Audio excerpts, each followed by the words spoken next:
that wasn't me. I see it. I'm lost. You get to an hour and you're here. This to me is even more powerful than getting into the right state to receive the love of your life for $1,000,000. Now you're here. There's no foundation greater than that. So for me, I find like first thing I do, usually I wake up at 4 a.m. and I'll just look at the clock seats and I'll just close my eyes for an hour. And later I get a deeper sleep, but I notice all kinds of things I feel. I have this thing I call breakup single soulmate, which is the internal me going through the first half hour. I always find is the breakup of everything you thought you were that you were holding yesterday, like what you identified as. Even if you achieve something great, when you listen to silence for a while, that achiever you will even die off. There's nothing more powerful than here. And there's no high more powerful than here. We in our self-help world have been trying to get higher, but here includes high and low. Presence now is more powerful than the high vibration bullshit. That high vibration is contained within the now. What's more powerful than now? So when you're in your now, instead of trying to get to a higher mood and a better mood, get into a hearer mood because it alchemizes the higher and the lower, right? So the first half hour I find is the breakup of my high and low me, the fears and everything. But after a half an hour, the ego's out of the way a little bit. And so it's like you're single in that you're just here.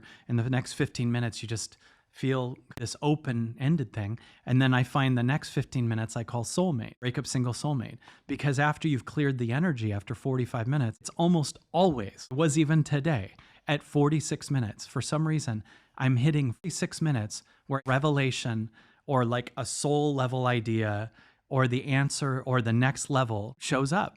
And so 46 minutes to an hour is like this new you.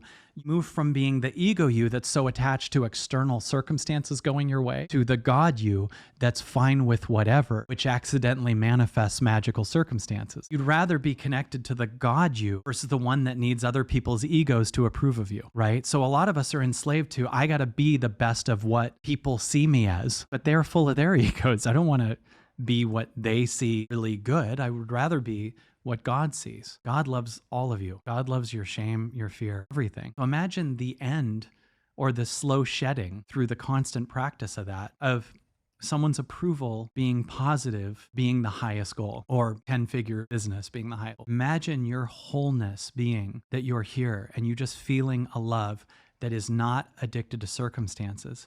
You'd become one of the safest people on the planet for the greatest circumstances to chase you. And you won't be giddy about it. You'd be like, that's normal. It's an interesting word to use, safe, right? Like I think about a lot of the high performers that have gotten to where they are today. And a lot of them, you could argue, have been driven by fear and this scarcity mindset. And after decades of seeing success, you start to associate chasing something or perhaps running out of fear as finding more success. How do you rewire that? When you've lived like that your whole life, that's what's gotten you to where you are today. One of the greatest gifts of achieving major things is finally learning the answer to that's not the highest thing. All-time millionaires very often end up going to monks or Eckhart or people that teach the now. You never see the reverse. You don't ever see monks going, I need to get the Ferrari. You don't see Eckhart Tolle going, how do I get my business to 10 figures? Like the answer really is in the fulfillment of the now.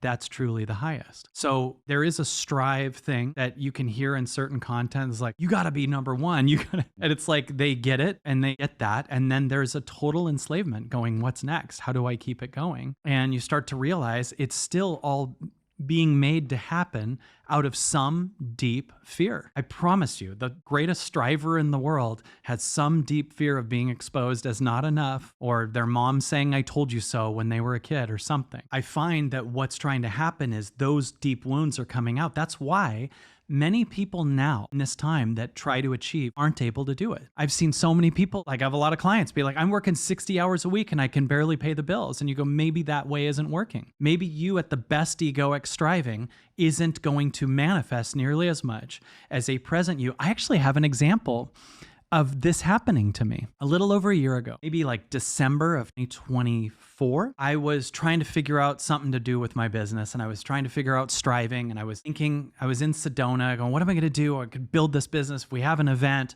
And I think that my dad's entrepreneurialism was doing the thinking, right? And I just noticed every time I strained to build something, it's not doing it. Like I could really we're going to make it happen, and it doesn't work. And so I remember going, I'm not going to worry about this, and I'm going to just meditate. And I watched as I meditated long enough, and it showed me the striver leaving. And I was like, I'm not even going to think about my business. I was meditating. And I started thinking about road rage. Like I started thinking about that road rage exists. And I had this idea where I was like, what if self-aware people or very enlightened people road raged? This started coming through.